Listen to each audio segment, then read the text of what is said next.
All right, so we're going to do the Y for 12 and then for 1, just because they show the two different types of problems in this problem set. So for 12 here, we have the steel wire that stretches when it is subject to a tension of this. And for the spring ones, we did them in the example problems with just diagrams. And one reason why is I wanted to emphasize the diagrams, the force diagramming of it. But you also probably want to put a few words here with this type. So,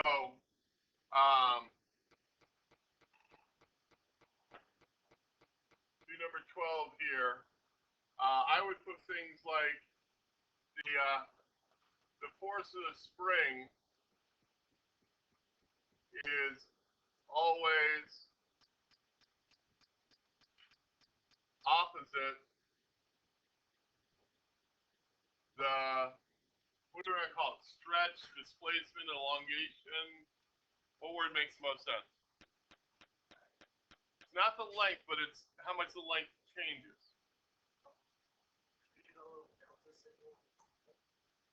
Yeah, we could do the change in the length. Stretch. All those other words. So knowing that they're always opposite is important.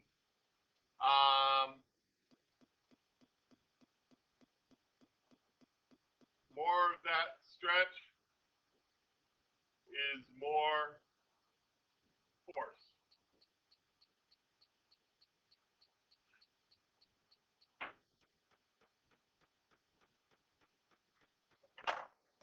And then diagram-wise, I'd have our spring, our steel wire here, which is acting like a spring, right? Because it's stretching. You know, the shape of a spring is what enhances its spring-like qualities. Straight wire is still the same material, it's just not curved in a way to enhance it. So what I would put here, I'd have my force down. Now, is this under a weight? Let's see.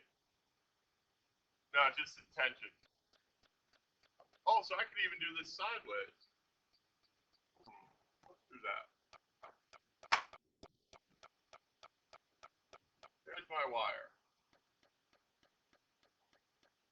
Nice straight wire. And I'm going to assume that it's attached to a wall or something here. Right?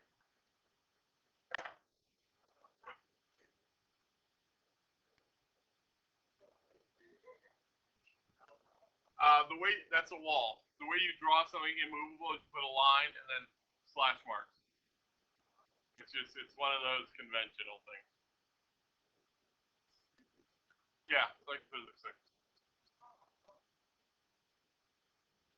And then, of course, I have to have force pairs, so there'd be my force, my spring,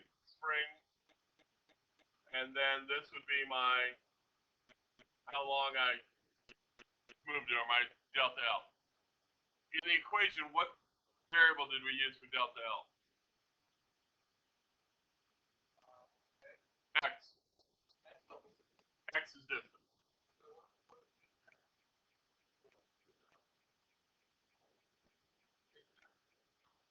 Yeah, when you look at the problem, look at, it says tension of, oh, so we could call it F sub T, right?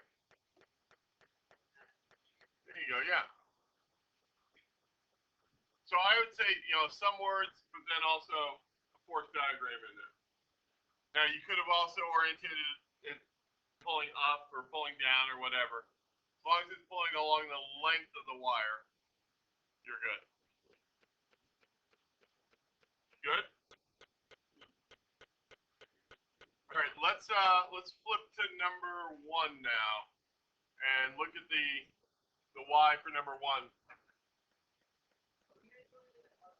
Yeah, we're gonna, as soon as we finish these two Y's, we're gonna jump to the hows that you guys picked in the do now? Actually, not number one. Let's wait on number one. Let's go. Yeah, we'll do a if you guys select it, we'll do a how to that one.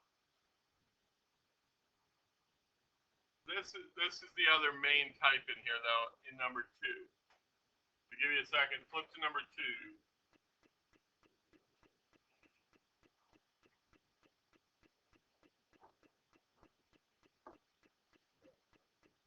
And you have, what's the magnitude of the electric force between these two charges if they're separated by this? All right, so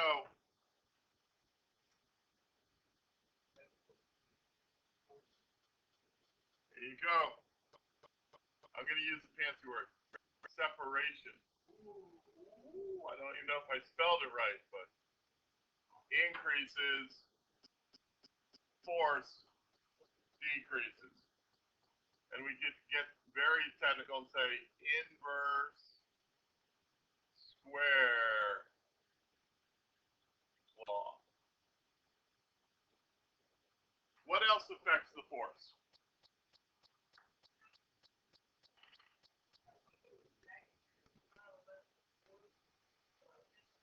Yeah, so magnitude is just is how big it is, yeah? So we can put something like magnitude,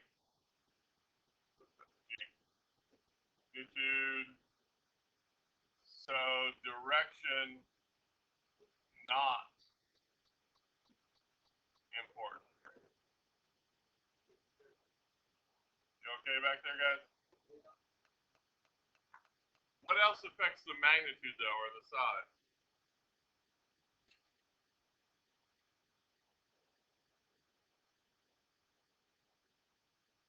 We have how far apart they are, changing it. Yeah, the amount of charge. So more charge, more force. Yay.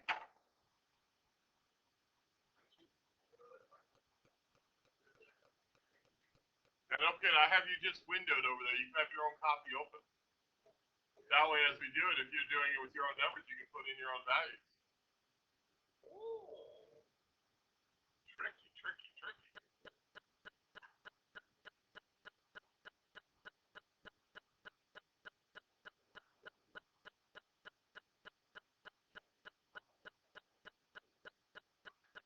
All right, so we're going to finish off 12 here.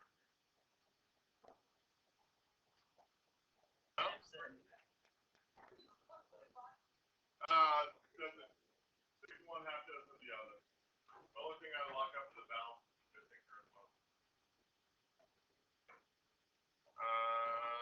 Oh, I'm getting the equation for spring force, right? There it is.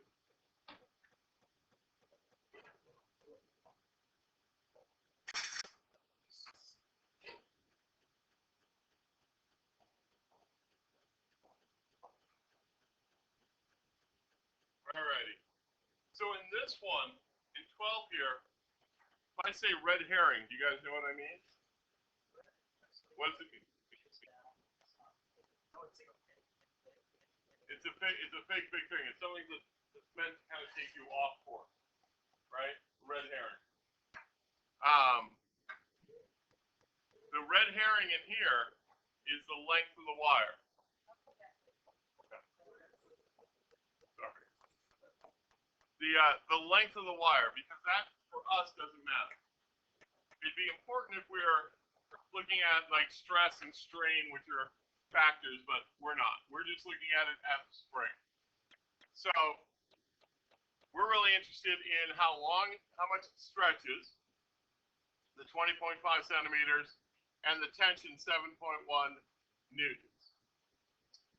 We have our equation. Remember that negative sign only indicates the two are in opposite directions. And we're interested in K. Yeah, do we want to substitute in first or rearrange for K? Okay, let's rearrange for K. So first I'm going to write this. I'm not worried about the direction, so I'm just going to write it like that because the directionality, the vector nature doesn't matter. And then rearrange that for K. I get F over X equals K. My force, 7.1 newtons over my stretch. But I don't want that. Yeah, 0.205 meters equals K.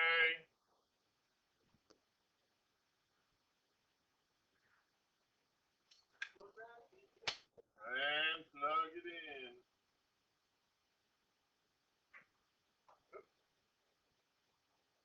That was weird.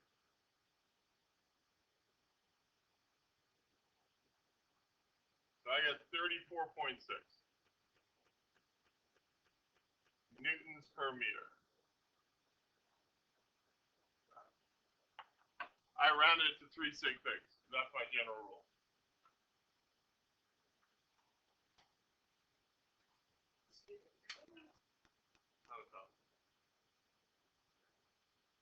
All right, number 1. Oh, a little chemistry reminder here, eh? Oh, little chemistry reminder for part A. What's the total charge of the system? Well, let's see. I have 10 extra electrons, right? So my Y, number 1 would be here. Each particle carries the same amount of charge.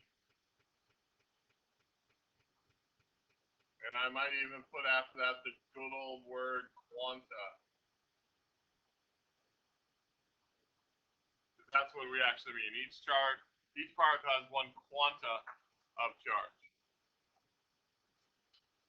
Electrons have negative quanta. Protons have positive.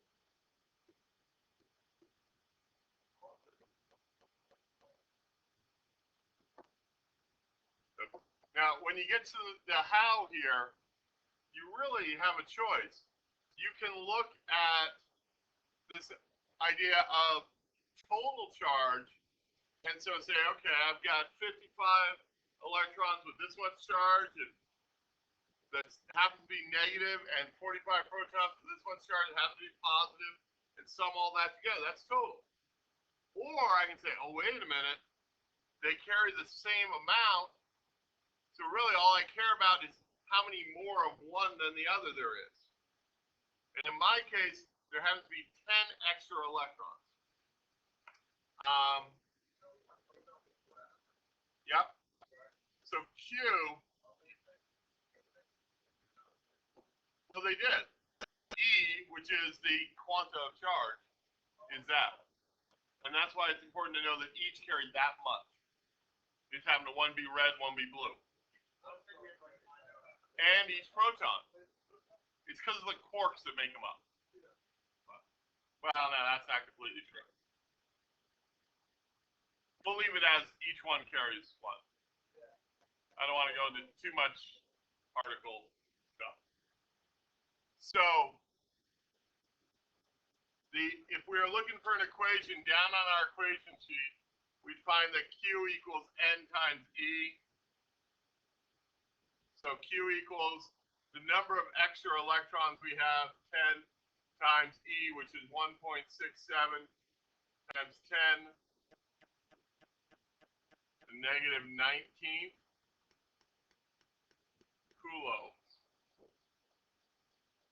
So my Q equals 1.67 times 10 to the negative 18 coulombs. Oh, I did that in my head. Ow, my head hurts. Mine was easy to do the math. Let's see if it's right. That's really strange. They give 1.6. Oh yeah, they wanted 2 sig figs, but they listed 3. Sometimes this book is a little wrong there. Yeah, it would be 1.7. So sometimes this book is just wrong.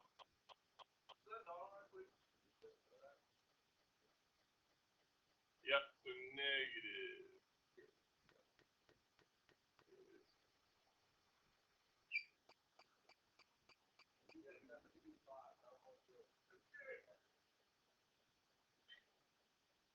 Alrighty, so number 5.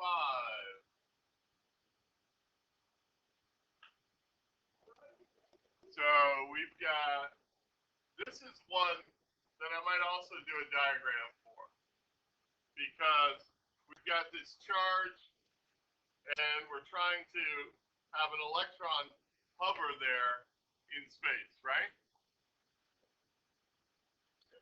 And they want to know where to place it. All right, so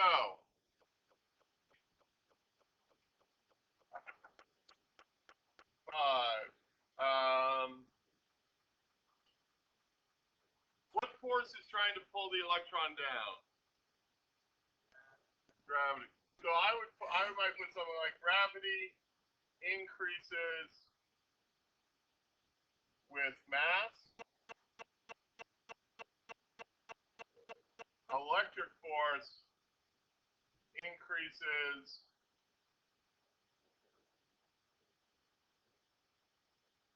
as the charges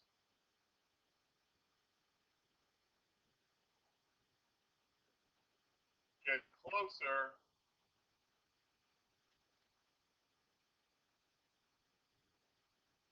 gravity downward, so the electric force must be upwards.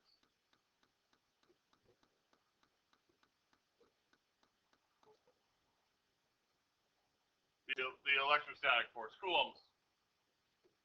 Now the only thing I have in here is negative. What do negative charges do? Like charges repel, because if this had a positive charge there, we'd need to put the electron below it so that it was being pulled upwards by the other charge, while gravity constantly pulls it downwards. But since it's a negative charge, we need to put it above the fixed charge, so it's pushed upwards, and gravity pulls it downwards. So we'll put our fixed charge here,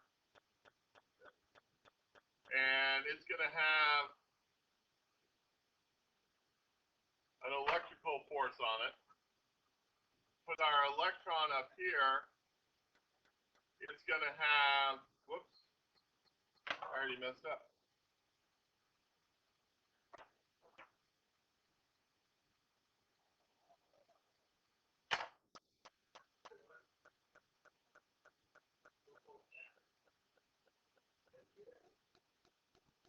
Well, remember the bottom one is fixed. It's stuck there. But it's going to be repulsed by the electron. So it's going to have an electrical force down and a gravitational force down. But we don't really care because it's fixed. We just care about our electron. That's why I did our electron in blue.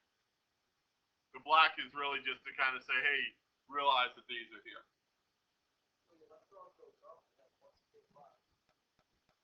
The black is our fixed charge. That means they tell us a point charge of negative 0.45 nanocoulomb. What does that N stand for? Nano, what does that mean? 10 to the negative 9. What I would suggest is putting that right in here, because most common mistake I'm seeing is they forget. Going through my other honors classes on the example problems today. Each problem, they'd have the microcoulombs, and they'd forget to include it in. So right away, write it down as soon as you put it in your own handwriting. Pull out that times 10 to the minus 9. My suggestion. We know the charge on electron, right? What do they give it as? I don't know why they like to use.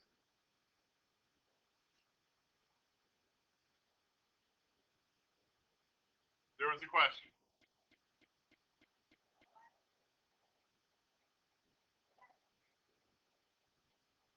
Yeah, and I dropped the negative because I took into account that when I drew the black force and the blue force, right? So as soon as I use it, I want to kind of take it out of my mind because I don't want to end up with a negative answer just because I carried it through. Does that make sense? Remember, the negative in these cases indicate directionality. So once we establish that with our drawing or with our understanding, drop the signs, keep the magnitude.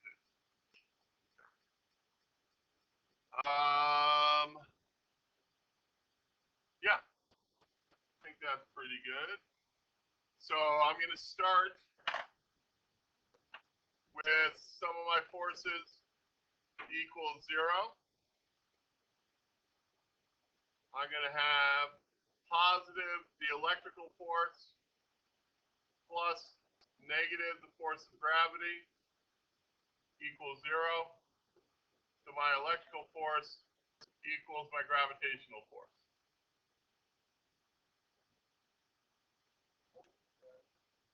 I remember that force of gravity is mg, and that force electric is k q1 q2 over r squared.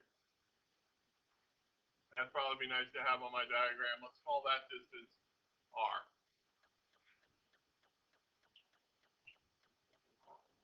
The mass times the gravitational field strength. So substituting in k, q, q1 and 2 over r squared equals mass of the electron.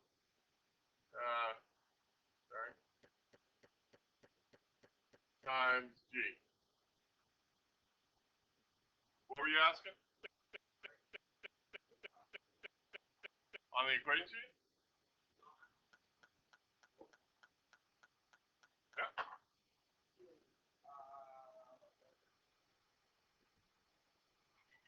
Right here, electrostatic force.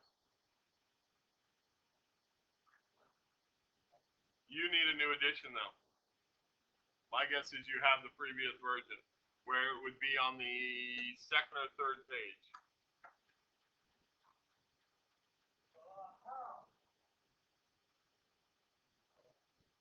Probably halfway down the second page.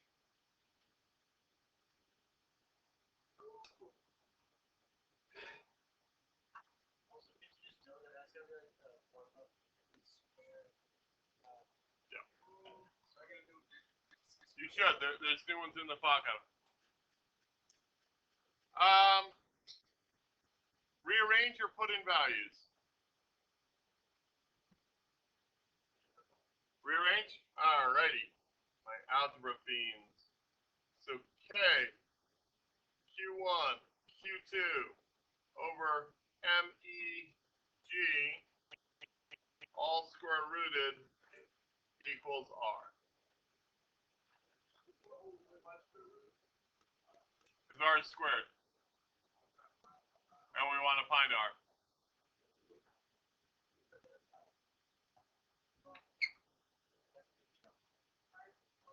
It is. It is.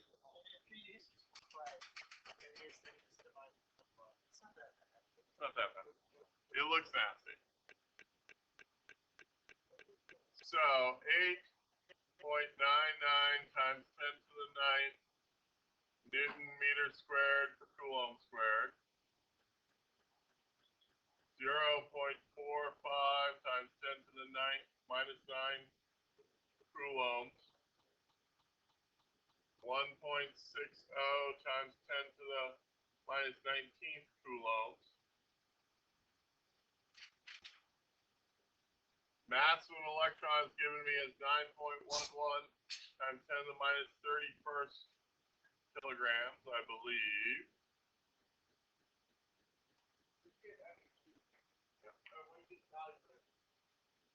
For M, I got it here, ME. And on the last page of my equation sheet, it's not 1.67, it's 1.602 times 10 to the minus 19. That's why. Boy, that was a hard time. 9.81 newtons per kilogram. All that equals R.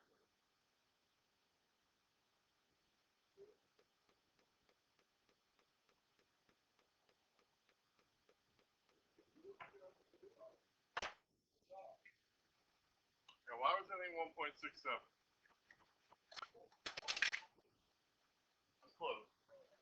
I was going to go for it with the feet, but. So, square root, parentheses.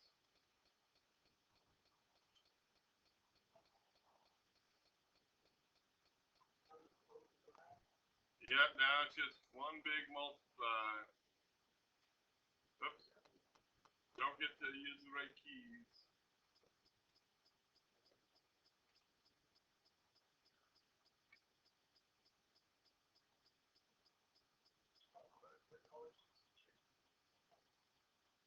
Gordon.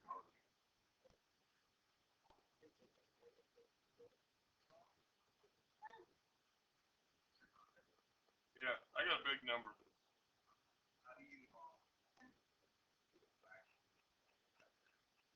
Divided.